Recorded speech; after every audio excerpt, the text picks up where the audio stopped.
Guys, kugeza aka kanya abayobozi w'ikipe FC Barcelona barimo kwiruhutsa, barimo kuvuga ati byibura byakwanga byakunda tubonye umwataka ugiye kudufasha, ugiye kudusimbura Lewandownski, umuhungu w'ibigango muremure ufite imbaraga kandi wijigo koko, ufite ibiro kandi utsinda ibitego. Ni umwana w'umunya Cameroon witwa Carle Etanga Eyongo, ni umukinnyi ukina muri Levante. Uyu nguyu akaba yaraciye no makipe nka Villarreal, Yellow Submarines umwaka ushize, ariko arimo gukina mu ikipe ya Levante, aho amaze no gutsinda ibitego bitari bikeya. Ko ne mukinnyi ufite imibare myiza nyuma Kylian Mbappé Lotte, akaba ari umukinnyi yaba uwo bita Joan Laporte ndetse na Deco baramukunze cyane, baravuga ati uyu nguyu ni ugomba kudusimbura, bita Lewandownski. Bavuga ko ibyo akina rwose birasa cyane na Samuel Eto'o, baravuga ati uno ni next Samuel Eto'o, nkuko igitangazamakuru Mundo Deportivo kigenda kibivuga.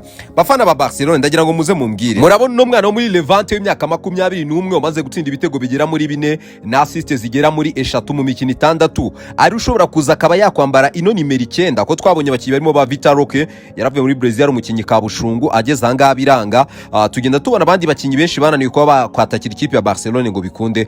Muremeza neza ko uyu mwana bita Carle Etanga Eyongo araza kuza akambara no mwenda kawuhamya koko, cyangwa ari bya bindi buri munsi Barcelona kubona abataka bigorana. Reka mbonera akanya ko kwiragira abantu banje, cyane cyane abantu bafite amafaranga yabo bakeneye kwigurira amazu, bakeneye kugura ibibanza, serivisi z'ubukerarugendo. Real Estate Company ni company ikora mu gihugu cy'u Rwanda. Ino company iragufasha kugira ngo ibyo byose wifuza ubibone, ndetse ubibone mu buryo bwihuse cyane. Bamagare kuri izo nimero zabo na email yabo niyo ngiyo, ubandikire ubundi bindi byose bize kugenda neza. Gene 12 Vino Kwizera Paso Koto Visa Larga. None ngako ino post utadufollowinze uzamera nk'umutageri bwami ite kubeshywa byinshi.